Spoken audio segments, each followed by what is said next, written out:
Hi friends, welcome back to my channel. ఈరోజు egg fried రైస్ని ఎలా చేసుకోవాలో చూపించబోతున్నాను.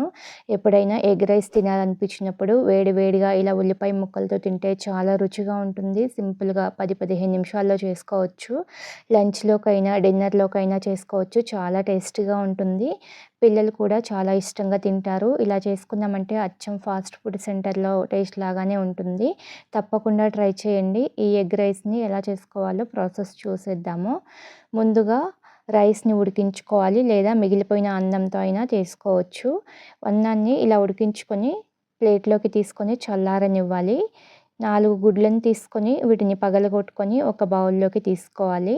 ఇందులో ఒక హాఫ్ స్పూను సాల్ట్ వేసుకొని విస్కర్తో లేదా స్పూన్తో బాగా మిక్స్ చేసుకోవాలి. ఇలా సాల్ట్ వేసుకోవటం వల్ల ఎగ్ తినేటప్పుడు చప్పగా లేకుండా ఉంటుంది. బాగా కలుపుకొని ఈ బౌల్ని పక్కన పెట్టి స్టవ్ మీద ప్యాన్ పెట్టుకొని 1 టేబుల్ స్పూన్ ఆయిల్ వేసుకొని వేడైన తర్వాత మనం ముందుగా బీట్ చేసి పెట్టుకున్న ఎగ్ మిశ్రమాన్ని ప్యాన్లోకి వేసుకొని మీడియం ఫ్లేమ్లో పెట్టి ఎగ్ని బాగా ఫ్రై చేసుకోవాలి. ఈ ఎగ్ని ఆమ్లెట్ అయ్యేంత వరకు కదిలించకుండా ఒకవైపు ఫ్రై అయిన తర్వాత స్లోగా కదిలించాలి. వీటిని గరిటెతో కలుపుకుంటూ మరి చిన్న చిన్న ముక్కలుగా కాకుండా కొంచెం పెద్ద ముక్కలుగా ఉండేలా గరిటెతో ఇలా కట్ చేసుకోవాలి. హై ఫ్లేమ్లోనే ఫ్రై చేసుకోవాలి, నీచు వాసన లేకుండా ఉంటుంది. ఇలా బాగా ఫ్రై అయిన తర్వాత ఈ మిశ్రమాన్ని ఒక బౌల్లోకి ట్రాన్స్ఫర్ చేసుకొని అదే ప్యాన్లో 2 టేబుల్ స్పూన్ల ఆయిల్ వేసుకొని వేడైన తర్వాత సన్నగా పొడవుగా కట్ చేసుకున్న ఉల్లిపాయ ముక్కలు, 2 పచ్చిమిర్చిని పొడవుగా కట్ చేసుకొని వేసుకొని 2 నిమిషాలు ఫ్రై చేసుకోవాలి.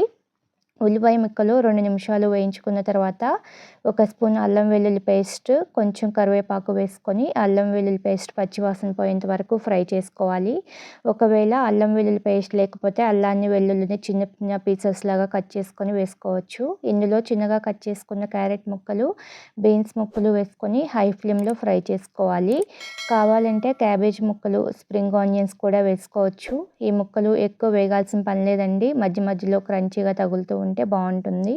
ఇందులో 1 table spoon tomato ketchup, 1 table spoon vinegar, 1 table spoon soya sauce, 1.5 స్పూన్ల కారం తక్కువగా తినేవారు కొంచెం తగ్గించుకొని వేసుకోవచ్చు. ఇవన్నీ వేసుకున్నాక హై ఫ్లేమ్లో 2 నిమిషాలు ఫ్రై చేసుకోవాలి. హై ఫ్లేమ్లో ఫ్రై చేసుకుంటే టేస్ట్ బాగుంటుంది. ఇలా బాగా ఫ్రై అయిన తర్వాత ముందుగా ఉడికించి పెట్టుకున్న అన్నాన్ని వేసుకోవాలి, లేదా మిగిలిపోయిన అన్నమైనా వేసుకోవచ్చు. ఇలా అన్నం అంతా వేసుకున్న తర్వాత ఇందులో రుచికి సరిపడా ఉప్పు, 1 స్పూను గరం మసాలా, 1 స్పూన్ ధనియాల పొడి, హాఫ్ స్పూన్ మిరియాల పొడి, హాఫ్ స్పూన్ జీలకర్ర పొడి వేసుకొని ఈ మసాలాలన్నీ అన్నానికి బాగా పట్టేలాగా కలుపుకోవాలి. లో ఫ్లేమ్లో పెట్టుకొని అంతా కలిసేలా కలుపుకోవాలి. మసాలాలన్నీ బాగా కలిసిన తర్వాత సాల్ట్ సరిపోయిందో లేదో చూసుకొని వేసుకోవాలి. ఇలా బాగా కలుపుకున్న తర్వాత మనం ముందుగా ఫ్రై చేసుకున్నాం కదా ఎగ్ని, ఆ ఎగ్ మిశ్రమం అంతా వేసుకొని కొంచెం కొత్తిమీర వేసుకొని ఈ ఎగ్ అంతా అన్నంలో బాగా కలిసేలా కలుపుకోవాలి. ఈ ఎగ్ మిశ్రమాన్ని లాస్ట్లో వేసుకోవాలి, మధ్యలో వేసుకోకూడదు. నచ్చితే ఇందులో కొద్దిగా నిమ్మరసం కూడా వేసుకోవచ్చు. ఇలా అంతా కలుపుకొని ఫ్రై అయిన తర్వాత స్టవ్ ఆపేసి సర్వింగ్ ప్లేట్స్లోకి సర్వ్ చేసుకోవడమే. ఈ ఎగ్ రైస్ని ఉల్లిపాయ ముక్కలతో వేడివేడిగా తింటే చాలా బాగుంటుంది. పిల్లలైనా పెద్దవాళ్ళైనా ఇష్టంగా తింటారు. ఫాస్ట్ ఫుడ్ సెంటర్లో దొరికే రైస్ ఎంత రుచిగా ఉంటుందో ఈ ఎగ్ రైస్ కూడా అంతే రుచిగా ఉంటుంది. లంచ్ బాక్స్లో కూడా చాలా బాగుంటుంది.